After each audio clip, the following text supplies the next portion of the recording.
안녕하세요. 우리 그동안 시편 150편까지의 짧은 시편 묵상을 아침마다 함께 나누었습니다. 이제 그 모든 시편 묵상을 마치고 오늘서부터는 제가 여러분에게 약속한 대로 창세기 1장부터 하나님의 말씀을 함께 매일 한 장씩 묵상하며 나가고자 합니다.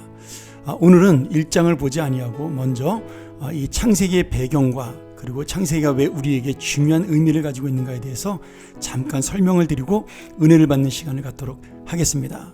그리고 내일서부터 우리가 창세기 1장부터 주님의 말씀을 함께 나누도록 하죠. 창세기는 우리가 잘 아는 대로 하나님께서 이 세상을 창조하신 이야기가 담겨있는 이 책입니다.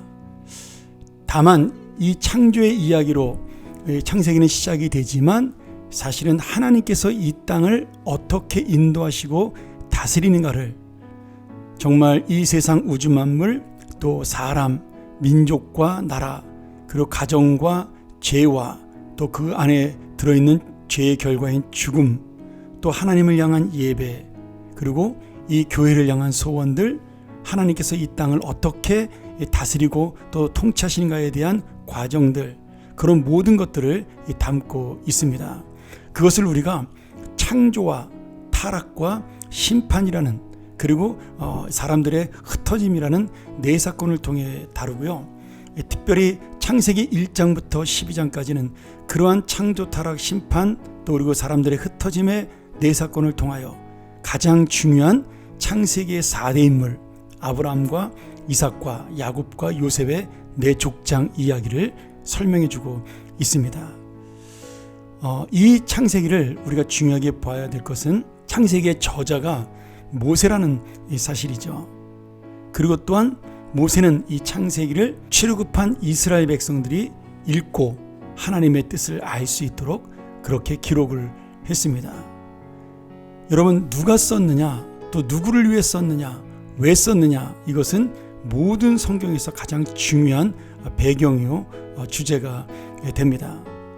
특별히 이 창세기를 출애굽한 이스라엘 백성들이 광야에서 읽을 수 있도록, 또한 가나안 땅에 들어가서 하나님의 통치를 인정하며 볼 수 있도록 쓴 이유는 우리 현대인을 살아가는 하나님의 사람들에게도 큰 의미가 있다고 생각이 드는데요. 오늘 이러한 창세기에 하나님의 창조의 역사, 그리고 이 세상에 어떤 죄의 들어옴의 기원, 그리고 죄를 통하여 인류가 어떻게 흩어지는가에 대한 이야기를 들으면서 하나님 나라를 하나님이 어떻게 세워가고 그 하나님 나라를 또 어떻게 다스리는가를 보여주기 위한 그런 귀한 의미들이 이 속에 담겨져 있다라는 거죠. 특별히 이스라엘 백성은 400년의 애굽의 포로 생활을 지나서 이제 광야에 들어가고, 광야 40년이 지나면 가나안 땅에 들어가 새로운 나라를 세우게 됩니다.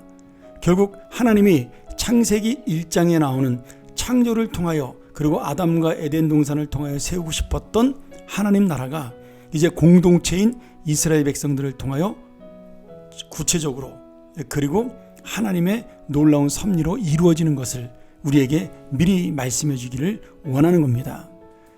그러면서 이 이스라엘 백성들이 단순히 그냥 하나님께 구원받은 것이 아니라 그 이스라엘 백성을 하나님이 이미 태초부터 택하시고, 그리고 그들을 향한 하나님 나라를 세우기 위한 약속들을 아브라함과 이삭과 야곱과 요셉을 통하여 보여주셨다라는 것을 이 말씀을 통해 깨닫게 하는 겁니다.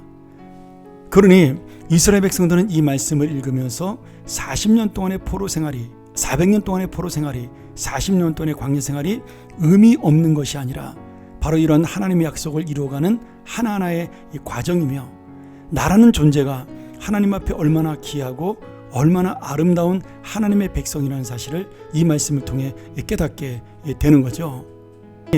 이 창세기의 말씀은 단순히 창조와 타락과 심판과 그리고 나라들의 분리, 그리고 여러 가지 사건들을 통한 하나님의 역사를 보여주는 그런 역사책이 아니라 우리 한 사람을 구원하기 위하여 하나님의 역사를 어떻게 움직이며, 그리고 우리의 인생을 어떻게 인도하는가를 보여주는 놀랍고 그리고 감동 있는 대하 서사시라고 볼 수가 있습니다. 그러기에 이 창세기를 읽을 때마다 우리가 받아야 될 감동은 마치 이스라엘 백성들이 광야에서 하나님이 우리를 구원하기 위하여 이런 놀라운 계획들을 가지고 있었고 태초부터 우리를 선택하는 그런 놀라운 예정과 섭리를 가지고 인도했구나 하는 마음을 우리도 가져야 되는 거죠. 내가 이 창세기를 읽으며 깨닫는 것이 무엇이에요? 창조의 하나님이 바로 나의 하나님이다. 나를 끝까지 이 세상을 창조하고 마지막까지 인도하고 보호해줄 분도 나의 하나님이다. 그러니 이 세상을 넓게 보면서 정말 하나님은 이 세상의 창조자요, 통치자요, 또한 내 인생을 다스리는 유일하신 하나님이라는 사실을 우리가 깨달아야만 하는 겁니다. 특별히 여러 이야기들을 통해서 하나님만이 유일하신 신이시며 하나님의 말씀만이 전능하시며 하나님만이 경배받아야 될 유일한 창조자요, 또 이 땅의 신이라는 사실을 보여주는 그러한 내용들, 이 모든 역사가 아무에게나 일어나는 것이 아니라 우리가 한 장 한 장 보면서 살펴보겠지만 오직 하나님을 믿는 백성들만 깨달을 수 있는 은혜로 주시는 역사적 사건이라는 그 사실을 우리가 알아야 하겠습니다. 오늘 그런 창조주 하나님이 나의 하나님이에요. 그리고 나 같은 죄인을 구원하기 위하여 하나님이 이 세상의 역사를 어떻게 이끄시고 지금 우리의 인생을 어떻게 인도하시는가를 우리는 아브라함과 이삭과 야곱과 요셉의 그 인생을 통하여 깨닫기를 소원합니다. 그래서 오늘 하루를 내가 살아가면서도 그냥 그 하루가 일반적인 하루가 아니라 하나님이 함께하는 하루구나, 하나님이 인도하시는 섭리의 인생이구나, 그것을 날마다 깨닫는 그런 귀한 삶이 되기를 주의 이름으로 간절히 축원합니다. 우리 함께 기도하겠습니다. 하나님 아버지, 오늘 창세기를 바라보면서 창조의 역사, 또 인간의 연약함으로 인한 타락과 범죄의 역사, 또 홍수와 심판의 역사, 그 모든 역사 속에서 하나님은 우리를 포기하지 않으시고 아브라함과 이삭과 야곱과 요셉을 통하여 하나님의 새로운 나라를 세우기 위한 그런 놀라운 구원의 섭리들을 베푸신 것 감사합니다. 그리고 그 구원의 섭리 속에 나 한 사람이 바로 하나님의 놀라운 자녀로 서게 된 것을 감사합니다. 오늘 내가 이 땅의 어지럽고 복잡한 세상 속에 나같이 보잘것없는 사람이 얼마나 큰 하나님의 은혜와 사랑을 받고 사는가를 이 말씀을 통하여 깨닫고 창세기 한 장 한 장이 바로 나를 향하여 주시는 말씀임을 믿고 내 마음속에 소망을 갖는 은혜의 시간 될 수 있도록 인도하여 주시옵소서. 이제 우리가 창세기를 시작합니다.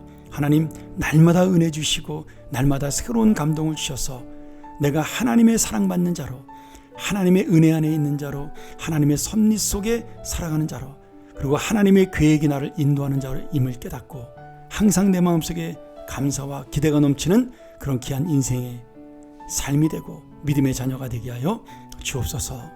오늘 하루도 주님께 맡겨오며 예수님의 이름으로 간절히 기도합나이다. 아멘.